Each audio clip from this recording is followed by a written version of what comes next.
Ce programme est déconseillé aux moins de 12 ans. Quand je suis à la maison pour fumer poisson, elle m'aidait beaucoup. Il n'est pas chaussé. Où il est rentré là, la belle noire, il n'y a pas de lumière, il n'y a rien là-bas. Quelqu'un qui était derrière moi pour aller fumer la porte.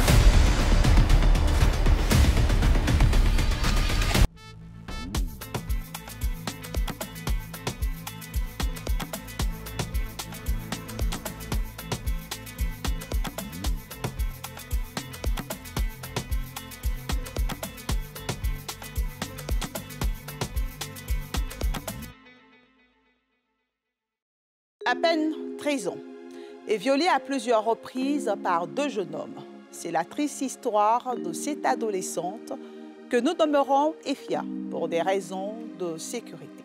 L'histoire se déroule en plein cœur d'Abidjan, dans la commune de Port-Boué, plus précisément à Ganzakville.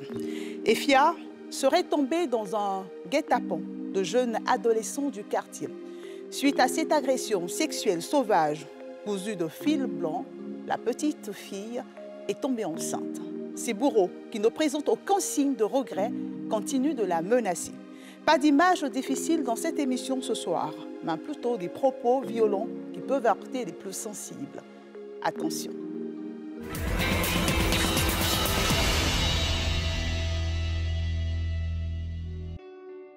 Confiné dans ce bidonville avec sa grand-mère, sa sœur et ses oncles depuis l'âge de 2 mois, Efia, nom d'emprunt, 13 ans, est d'un apport capital pour la maisonnée. Quand je suis à la maison pour fumer poisson, elle m'aidait beaucoup. Ce que, assez tout, la grand-mère ne savait pas, c'est que sa petite fille était dans le collimateur de 2 jeunes du quartier aux réputations sulfureuses. Il s'agit des nommés Narcisse et Difakoun, qui ont entre 16 et 19 ans. Vendredi 4 février 2022, 10 h, la petite Efia revient de la mosquée. À ses pieds, la nouvelle chaussure qu'elle a empruntée à sa sœur aînée se coupe. Prise de panique, elle cherche une solution. C'est à ce moment que Narcisse, l'un des malfaiteurs, passe à l'attaque. Il arrache la chaussure et s'éclipse. Il n'est pas chaussé. Où il est rentré là, la belle noire, il n'y a pas de lumière, il n'y a rien là-bas. Et puis là-bas, on dirait ils ont fumé drogue. Il est arrivé là-bas, il voit personne, mais il sait qu'il y a quelqu'un dans la maison. Il crie. Quelqu'un qui était derrière moi pour aller fumer la porte. Quand il veut sortir, il ne peut pas ouvrir la porte. Quelqu'un m'a poussé. Ma tête a tapé. Quelque chose là-bas comme ça, mais il n'est pas lui. La suite, Efia, certainement droguée, ne s'en souvient pas. Lorsqu'elle retrouve ses esprits, la jeune fille se rend à la maison et explique sa déconvenue à sa grand-mère, qui ne la croit pas. Dans le quartier, Efia est menacée de mort par ses violeurs, qui nourrissent l'idée de récidiver leur sale besogne.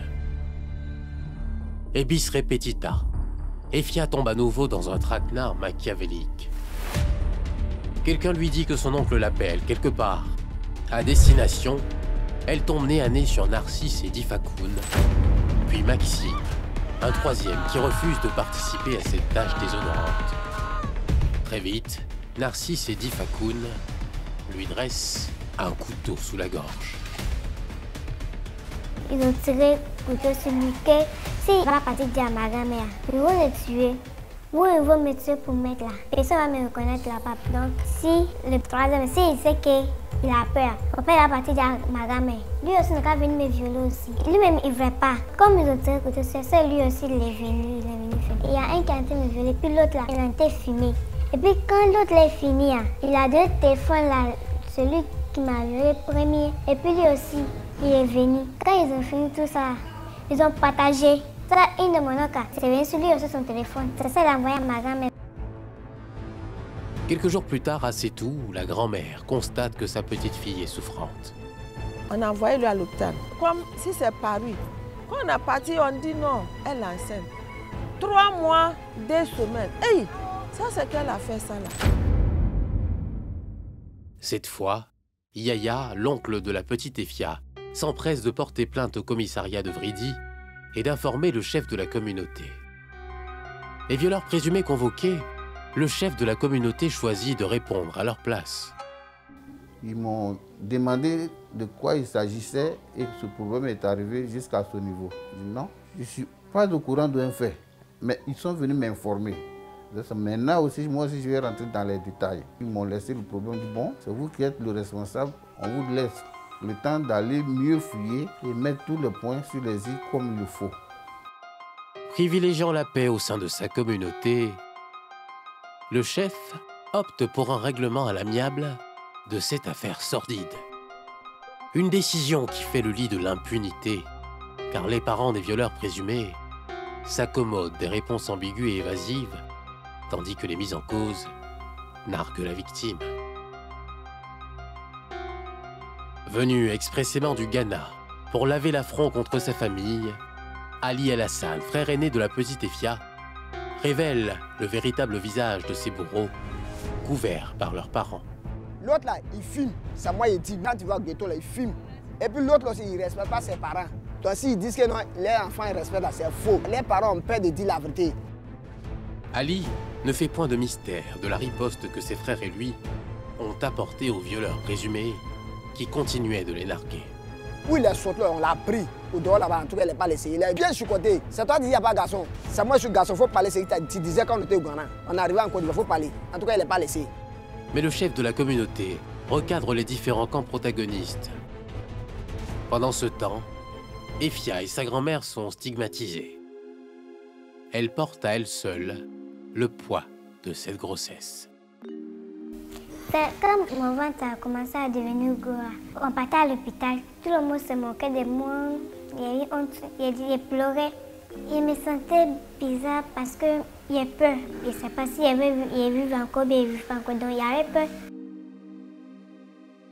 Plus rien ne va pour la petite Efia, prise entre deux feux. D'une part, les parents des violeurs présumés exigent un avortement, ce qui est fortement déconseillé par les médecins en raison de son très jeune âge et des conséquences morbides qui peuvent en découler. D'autre part, son père biologique, vigoureusement opposé à la césarienne, menace de la répudier. C'est dans ce contexte infernal qu'un brin de soleil apparaît dans la vie de la petite Efia. Une dame au cœur en or décide de voler à son secours en lui proposant son aide. C'est une sage-femme qui était en train de consulter la petite qui m'a contactée. Ce qui a fait que j'ai pris la petite fille avec moi, c'est qu'il y a un des violeurs qui la menace de mort. Un jour, je l'ai emmenée en consultation et quand on revenait, les yeux étaient tellement rivés sur elle, elle a éclaté dans la rue en sanglots. Maman, tout le monde me regarde, tout le monde me regarde. Les gens se moquent d'elle. Il y a même un monsieur qui s'est retourné, qui a dit « Toi, petite comme ça, je suis allée écarter tes jambes. » J'ai dit « Mais qu'est-ce que vous racontez? Est-ce que vous connaissez son histoire ?» Elle a commencé à pleurer. Contrainte de porter un masque et de porter des lunettes pour éviter les regards indiscrets, la petite Efia peut compter sur sa tutrice qu'elle appelle affectueusement « maman » ou la distinguée de Dieu. Cette dernière l'a recueillie avec son époux et l'a intégrée à sa famille. Un jour, je suis là, elle vient, elle me dit « Maman, il y a quelque chose qui me chatouille dans mon ventre. » J'ai dit « Non, je t'ai dit, c'est pas quelque chose, c'est un bébé. Tu as un bébé dans le ventre. Et c'est pourquoi je ne veux même pas que tu cours comme les petits garçons. Tu peux tomber, tu vas te faire mal au bébé. » Elle n'avait même pas conscience qu'elle avait un bébé dans le ventre. Au sein de sa nouvelle famille, la petite Efia est très bien suivie. Sa grossesse arrive à son terme et elle se prépare pour un accouchement par césarienne au CHU d'Angré. Vu son âge, quand on est arrivé à l'hôpital, tous les médecins se sont réunis. Dès qu'ils ont vu le dossier, j'ai vu que les médecins couraient un peu partout. Où elle avait été de 13 ans. On est rentré vers 5 h du matin et ils l'ont prise en charge vers midi, 13 h. Et elle a accouché d'un petit garçon. Quand il me suis réveillée, puis on m'a dit qu'il a accouché. Je ne croyais pas qu'il peut vivre encore. La nouvelle est accueillie dans la communauté Fanti de Gonzagueville de diverses manières.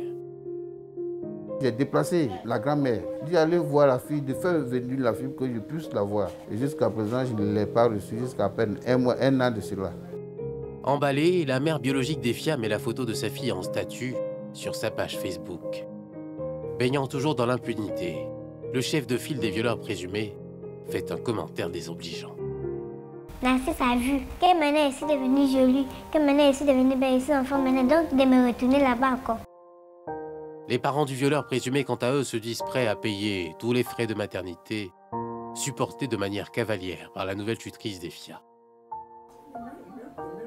Après l'accouchement, il y a un traitement. Et il y a des dépenses aussi derrière. C'est ça, eux, les parents des garçons, ils attendent combien ils ont dépensé jusqu'au jour J de l'accouchement. Donc pour le moment, ils n'ont rien à dire. Ils ont toujours l'oreille à l'écoute. Par-dessus le crime qu'elle a subi, la petite Efia est fière d'avoir sauvé une vie humaine d'un avortement. Un fils pour lequel elle nourrit beaucoup d'espoir, même si elle ne se sent pas mère. S'il y a un enfant là, il ne sait pas ce qu'il va devenir dans la vie. Il peut partir en France, il peut voyager, il peut devenir autre chose. Je veux que l'enfant reste la destinée de Dieu. Parce que quand l'enfant n'est pas un enfant là pour aller chez ma grand-mère, l'enfant va devenir autre chose, comme les gens qui sont là-bas. La destinée de Dieu, elle est une bonne personne. Elle est une bonne maman. La seule maman que je n'ai jamais vue. La seule que je suis venue chez elle. Peut-être elle peut faire quelque chose pour moi. Ce qu'elle fait pour moi, ma mère n'a jamais fait aussi pour moi. Elle m'a pris comme sa fille. Elle a pris l'enfant là comme son fils. Assez tout, la grand-mère se réjouit de cette issue heureuse. Elle a tout de même souvenance des eaux troubles dans lesquelles sa petite fille et elle ont dû naviguer face à la bêtise humaine.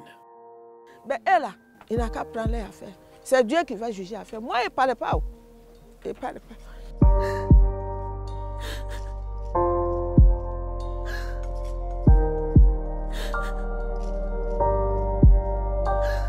Beaucoup de chemin reste à faire pour réduire, sinon éliminer de tels crimes, suivis de règlements à l'amiable aux dépens des victimes. On peut laisser comme ça, mais en laissant comme ça, à qui le prochain tour? C'est une injustice qui a été commise. Ce qui a été infligé à cette petite, c'est une marque indélébile. Elle est marquée à vie. Une histoire comme ça ne doit pas rester sans suite.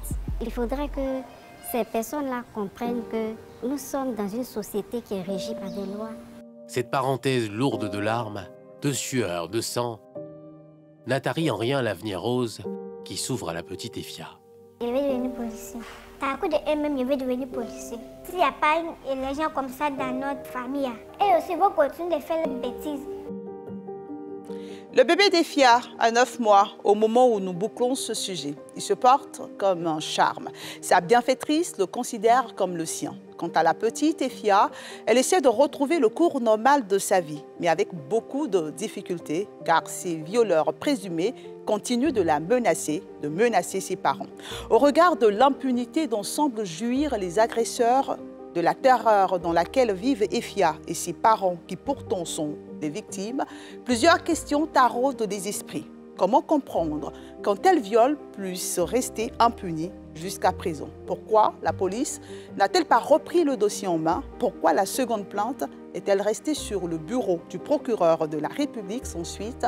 Difficile de répondre. Pour l'heure, l'affaire n'est pas classée et justice peut être encore rendue. Bonsoir.